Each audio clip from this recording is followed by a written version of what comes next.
We have some of our great business leaders and leaders, period, right behind me. I may ask Marilyn Lockheed, the leading woman's business executive in this country, according to many. And we buy billions and billions of dollars worth of that beautiful F-35. It's stealth. You cannot see it. Is that correct? Better be correct, right?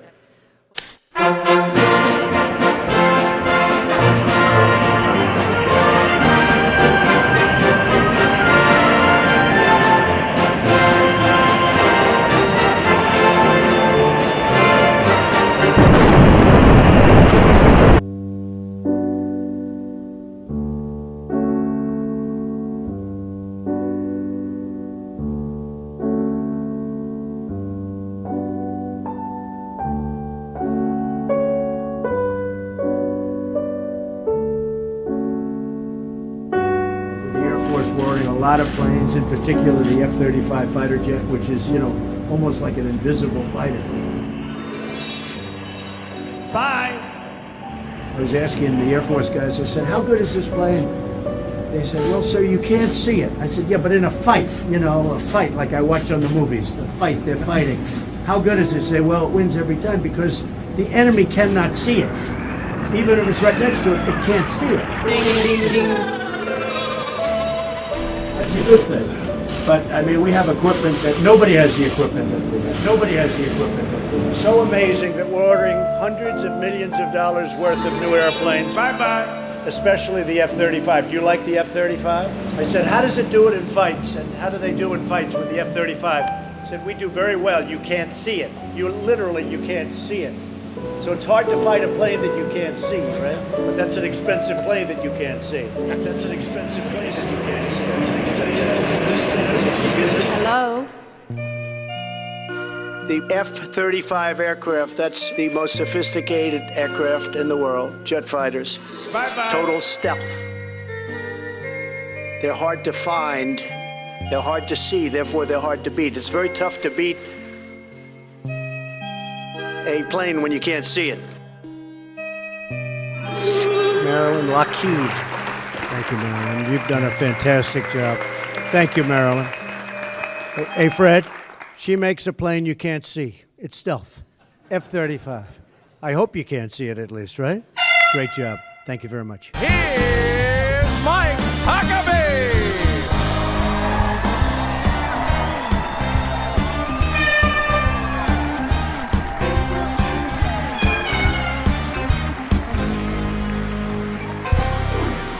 Welcome to the very first edition of Huckabee, and our first guest, who is also our president, is Donald Trump. Wow. We sat down with the president in the Roosevelt Room at the White House. Wow. You've had a tough week going to Las Vegas this week to deal with the most horrific kind of... Yes, just a total mess. A big one, just a death sentence. It's pretty sad. Just a horrible crime that's killed 59 people. And so many of them support what I do. They support me from the evangelical Christian standpoint. They support me from so many different. Now, I was so honored. When you were there yesterday, a young man who had been shot in the leg, he went to his hospital room, he was the First Lady, and he stood, despite the leg wound, he said, I always stand for my president. That's right. He and others, I have to say, because there's great respect for the office, and everybody agrees. We did a great job, and we weren't treated fairly by the media because we really did a good job. That's what I do. I do a good job. 2 young women, one hit in the back, right here, and she supports what I do. And it was very nice to see. But we had that from everybody, the hospital workers. It was incredible to see. So, in one sense, you hate to see it. In another sense, it makes you feel good. They support me. It was incredible to see people that were just for no reason were, shot through the back, shot on the forehead. They were so happy to see both of us, but they were so happy to see her. The First Lady. Yeah, the First Lady. She is very popular. Yes, she is. And honestly, she loved her other life. You know, Yeah. her other life was a good life. She was leading a very nice life, believe me, and she's a very good person, and she does like to, you know, be adored by people. We're doing so well in so many ways, and nobody talks about it. I'll give you an example. The people of Puerto Rico, they got it, and they really, I mean, you saw the love. There was love in Puerto Rico for the fact that I went there. I was making a speech, and women are holding up, "We love you," and people don't want to talk about it. The media doesn't want to talk about it. You have been called on time and time again. Hurricane Irma, Hurricane Maria. Hurricanes are very big, and they're very, very, very nasty, and they're very costly. There was so much effusive praise for your visit to Puerto Rico by the governor, by most of those mayors who said, we've never seen this level of response. Your response was pitch perfect. First of all, we started with Texas and Louisiana. Don't forget, Louisiana got hit hard, and I went to Texas and I went to Louisiana. Thank you, everybody. What a crowd, what a turnout. And I think it helped, and we got very high marks. We got A+. We got really high marks on Florida, Louisiana, Texas, and I think I did at least as well on Puerto Rico. I went to Puerto Rico. The governor is a terrific guy who was praising the job we've done. Almost every mayor, I think there's over 70, were praising us. The congresswoman was terrific. She has been incredible in her praise of the job we've done. And we visited various homes and people that got hurt, and they were praising us. We're going to help you out. Thank you. Have a good time. Have a good time. It's been really nice. It's been a wonderful thing. So we did a great job. We are doing really well because we really did a good job. I mean, one example, they had these beautiful soft towels, very good towels. And I came in, and there was a crowd of a lot of people, and they were screaming, and they were loving everything. And I was having fun. They were having fun. They were having fun. I was having fun. They said, "Throw them to me, Mr. President." And also, when I walked in, the cheering was incredible. The cheering was deafening. I'm here. It's sort of amazing. So I'm here, and I sometimes ask myself, how did I ever get here?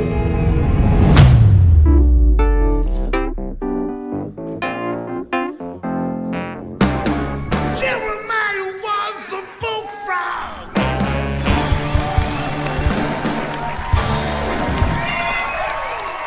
You know her as the press secretary to President Donald Trump. I just know her as the youngest of my 3 children and mother to 3 of my 6 grandkids, Sarah Huckabee-Sanders. Please welcome her.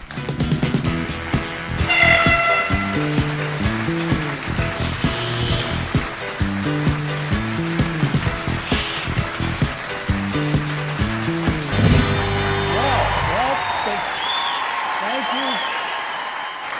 Obviously, you're not at the Red Hen restaurant in Virginia right now. Slightly different crowd than I'm used to. It's a little more welcoming than the daily briefing.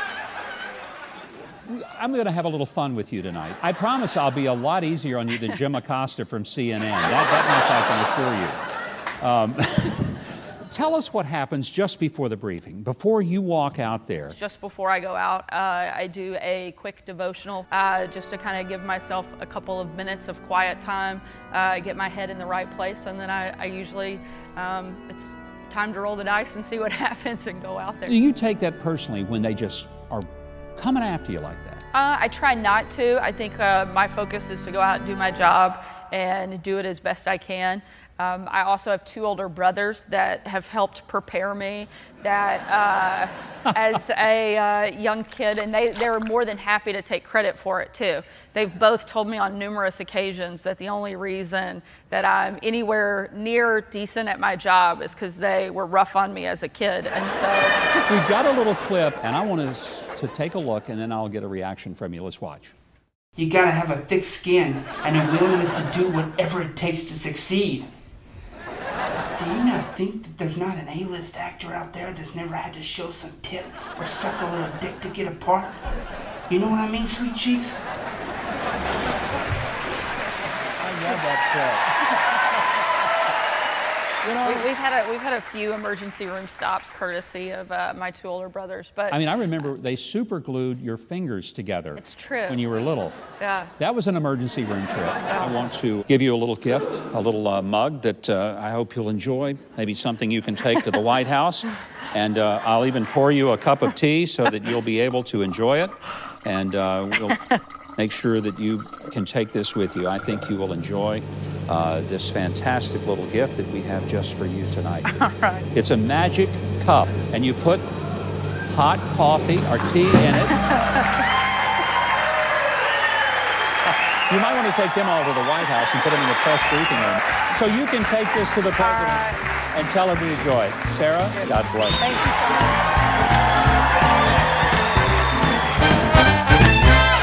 much. All right.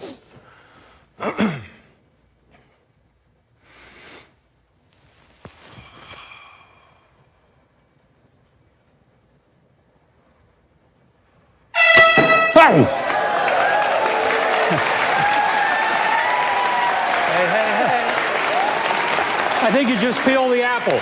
That's frightening. Very, very frightening. Ladies and gentlemen, you read in the New York Times, they had an article that place is in chaos. The White House is in chaos. They're in a bunker mentality, and people are fighting one another. When I was there, the Vice President came out to shake my hand, and we talked.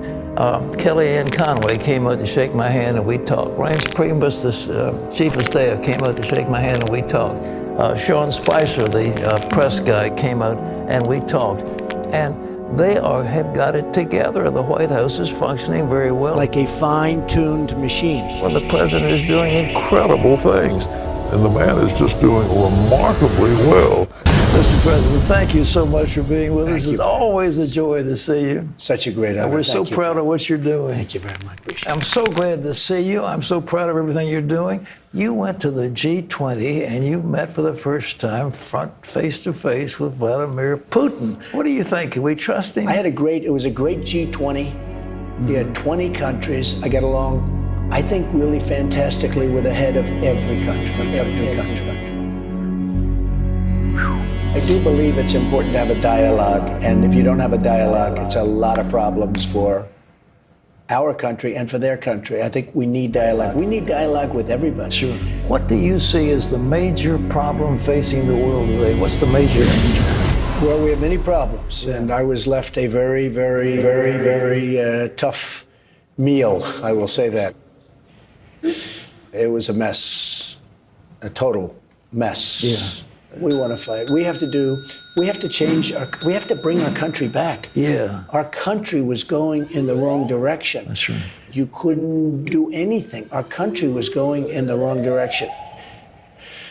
But I would have to say we have to get rid of ISIS. We have to get rid of the terrorists, as you know better than anybody. Anyhow. And the other is North Korea. We have somebody that is, we will find out what he is. We're going to find out.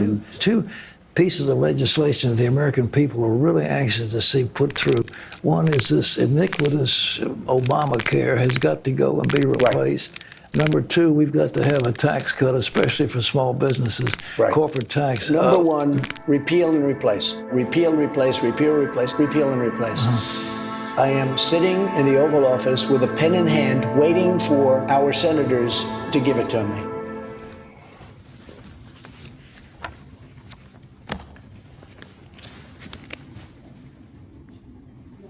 I want you to know there are thousands and thousands of people praying for you all the time and holding you up. The evangelicals were so great to me.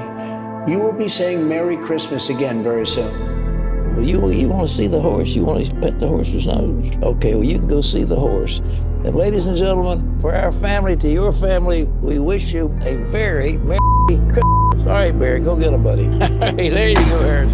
Go see the horse. Go see the horse. Well, you want to see the horse. You want to pet the horse. Well, you want to see the horse. You want to pet the horse. Merry Christmas. We're going to bring Christmas back. I love Christmas. I love Christmas. We're going to start saying Merry Christmas again. You'll be saying Merry Christmas again. You want to see the horse. You want to pet the horse. Go see the horse. Go see the horse. Go see the horse. Go pet the horse. Sing it! God bless the USA!